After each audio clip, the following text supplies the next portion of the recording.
10 মাস পরে এসে আমরা যে জায়গায় দাঁড়িয়েছি সেটা হচ্ছে এই সমস্যাটা এখন আমরা কি দেখতে পাচ্ছি। মোটা দাগে আমরা যদি এখানে সমস্যাগুলোকে চিহ্নিত করি বা পক্ষগুলোকে চিহ্নিত করি তাহলে আমরা দেখতে পাচ্ছি একটা পক্ষ হচ্ছেন বর্তমান সরকার এবং সরকারের সমর্থিত একটা বলয় আছে, আর হচ্ছে বিএনপি প্রধান রাজনৈতিক দল, যদি প্রধান না বলে যদি বলি যে বৃহত্তম রাজনৈতিক দল বিএনপি, এবং তার একটা বলয় আছে।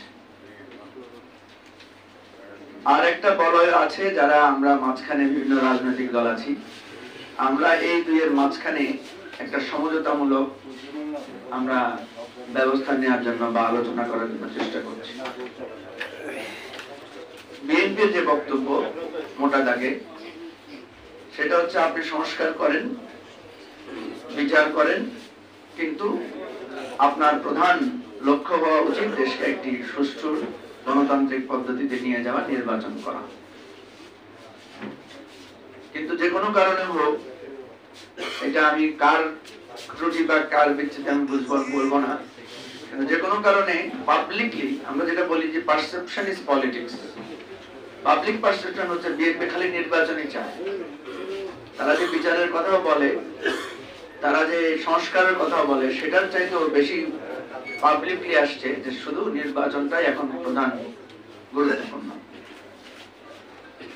সরকার যে কথাটা বলছে ফাইনালি, এখন আমরা যেটা ওনাদের কাছ থেকে ভাষ্য পাচ্ছি, ওনারা বলছেন যে আমাদের সরকারের উপরে আমরা নিয়ন্ত্রণ প্রতিষ্ঠা করতে পারছি না, আমরা সংস্কার কার্যক্রমগুলোতে ঐক্যমত্য গঠন করতে পারছি না, ওনাদের মাথায় ঢুকেছে।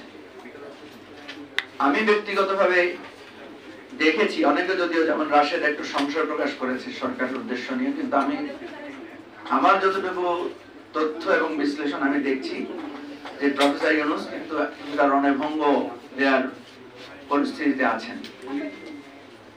আমাদের সাইফুল হক ভাই সেদিন খুব ভালো একটা কথা বলেছেন প্রফেসর ইউনূসের সামনে, উনি বলছেন মাঝ পথে মাঝি বদল করতে হয় না।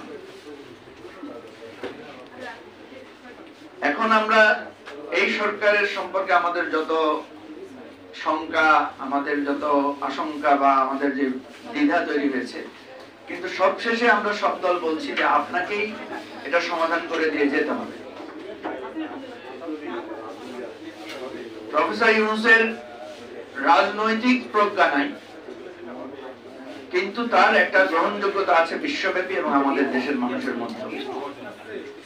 এর কারণও কিছুটা মোহন ভাই ইঙ্গিত দিয়েছেন যে আমাদের দেশের মানুষ সংস্কার বা বিচার এগুলোর চাইতেও তারা কনসার্ন অ্যাবাউট দিয়ে আমাদের ডেইলি লাইফ, চাঁদাবাজি হচ্ছে কিনা, দুর্নীতি কমেছে কিনা, জীবনযাত্রা সহজ হয়েছে কিনা, দ্রব্যমূল্য কম কিনা, তারা এগুলো কম্পেয়ার করে।